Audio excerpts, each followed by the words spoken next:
Hey there, comic book fans. I am back from the comic shop this week, and I got 7 new comics on my pull list, plus a couple of freebies. First is, of course, comic shop news. Now, my shop hasn't had this in years and years. He decided to start getting it in again. So, here it is. I can't tell you the last time I read comic shop news, but it's got all the comic shop news in it.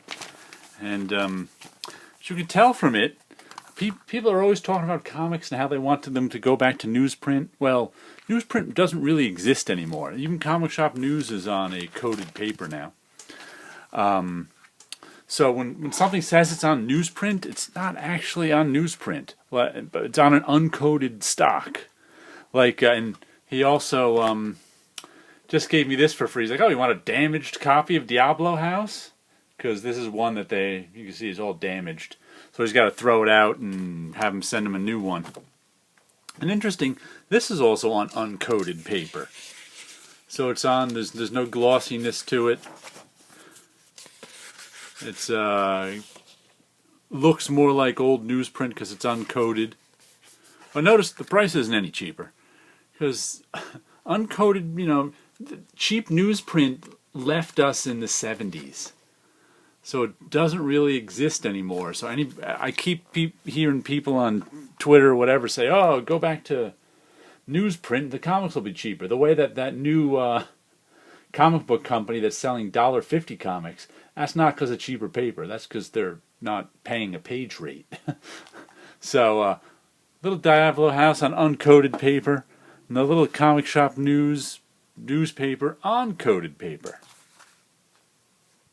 The next thing we have is Mage, the Hero Denied, issue number 0. This is the new series is out this summer, and here's the first. This is designed to catch you up. If you've never read Mage before, read this $0 issue, and you'll know exactly what's going on according to what I've read. I've read Mage before, but I'll pick up the 0 issue. It's a thin little 0 issue. I think I bent my corner in the bag. Whoops. But I'm looking forward to Mage the Hero Denied. Haven't had a Mage series since the late 90s, so bring it on.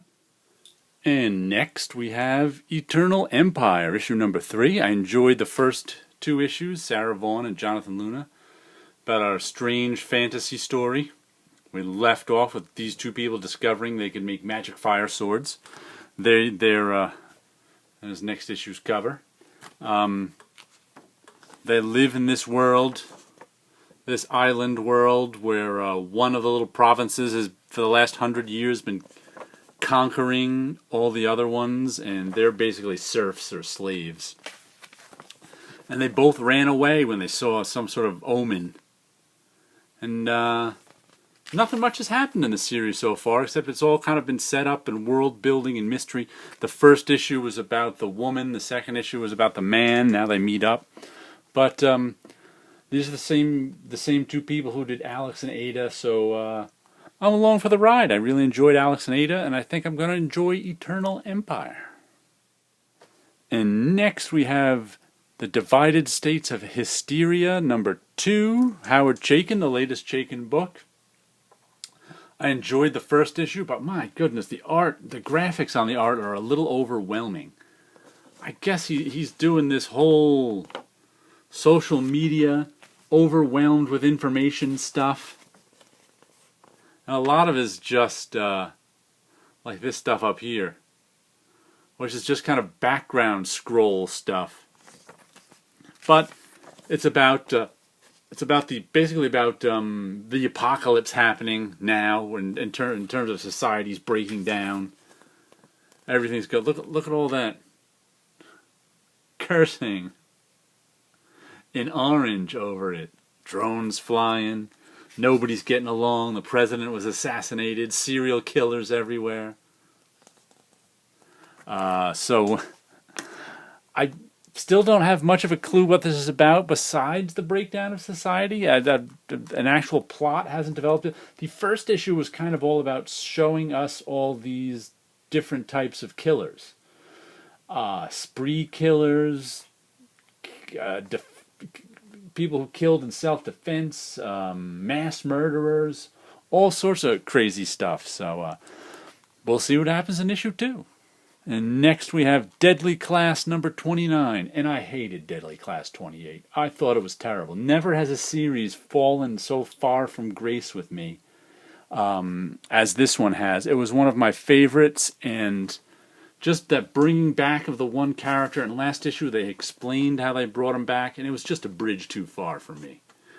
There's a lot of crazy stuff to swallow in this book, but that one was so dumb. In case you want to know how the character was brought back, after being run through with a sword, the girl who ran him through with a sword was so skilled with a sword, she managed to run him through with a sword and not kill him. That's how skilled she is.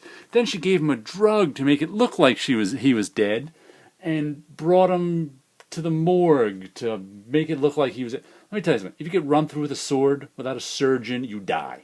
That's just the way it is. No one can run you through with a sword so skillfully that they don't kill you. That's absurd. Like I said, it's just it just broke the reality of the book for me. So, like I said, it's a high school for assassins, so you got to swallow a lot to begin with. You got to cross a lot of bridges to get there. But bringing back bringing back someone from the dead in such a stupid way was just a bridge too far. And next we have Richard Corbin, Shadows on the Grave, number 6 of 8. And I really enjoyed last issue. This I don't know if it's me or Corbin, but I've really been getting used to these 8-page stories in the front, or even 4-page stories. So I'm just really enjoying them now. And they're kind of startling in the first issue, but now I'm into it. And the back half of the book is a long continuing story, which I've really been enjoying. Last issue, our heroes, I think, came back from the grave as zombies and were killing people or something. I'll have to see what they're coming back as, because you never know. There's a nice scary picture, and he always gives you a little that looks like Rick Geary even, but that right there, Mag the Hag. He always gives you a little one-pager on the back too. Like I said, if you're a Corbin fan, if you're a horror fan, this is definitely a book to pick up, or wait for the inevitable collection, because I'm sure that'll be out too. But check out some more Richard Corbin. And here we have Kill or Be Killed, number 10. Brubaker, Phillips, Breitweiser. I really liked issue 9. It was the story of our hero, the lead, barely getting away from a Russian mobster, and his friend / drug dealer getting caught in the crossfire. And these are more the cops are closing in on him. He burnt out the van with a Russian mobster in it. There's our dead Russian mobster. Just a very good issue. Excellent storytelling. How can you not like Sean Phillips' art? His layouts are always impeccable. I mean, I've been following this duo, now trio of creators for a long time now. And that's the demon who may or may not be real. The reason our hero is turned to a vigilante is because this demon saved his life as he attempted to jump off a roof and kill himself, and said, now that I saved your life and you have a second chance, you have to kill one bad person for me a month. Now, that could all be in his head. We don't know. Or this demon could be real. Either way, that's just our back. And also, there's always some interesting back matter in these. Let's see what we got this month. Big House USA by Kim. There's always an essay in the back. Oh, illustration by Jacob Phillips, who I think is Sean Phillips' son, if I remember. But Sean Phillips has done a lot of these himself. But I guess his son is doing some of them now. So there's always a big illustration and a story about a movie or a book. Oop, there's another. Maybe that's next month's cover there. But like I said, you always get your money's worth in an issue of Kill or Be Killed. So check it out. And the final thing that's out this week is Kaiju Max Season 3, Issue 1 by Xander Cannon.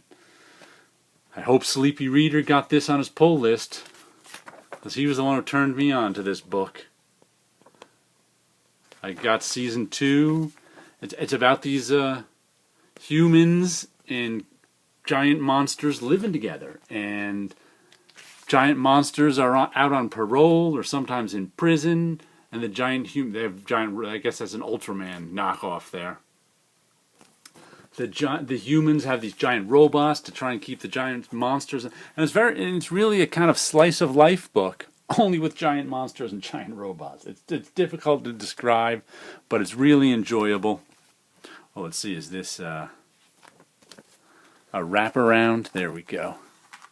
Suggested for mature readers for kaiju drug use, made-up cuss words, copious blood and guts, and the phrase "my Lisa." Okay. Like I said, there's a sense of humor to it. It's slice of life. It's all these giant monsters trying to get along with the humans, but they're monsters, so they don't always want to. Some of the giant monsters are criminals out on parole. They don't want to get thrown back into the big house, but they gotta be monsters. It's tough to describe, but it's a fun book. So check out some Kaiju Max Season 3, Issue number 1. And finally, we'll give you a little look at something I drew and inked this week.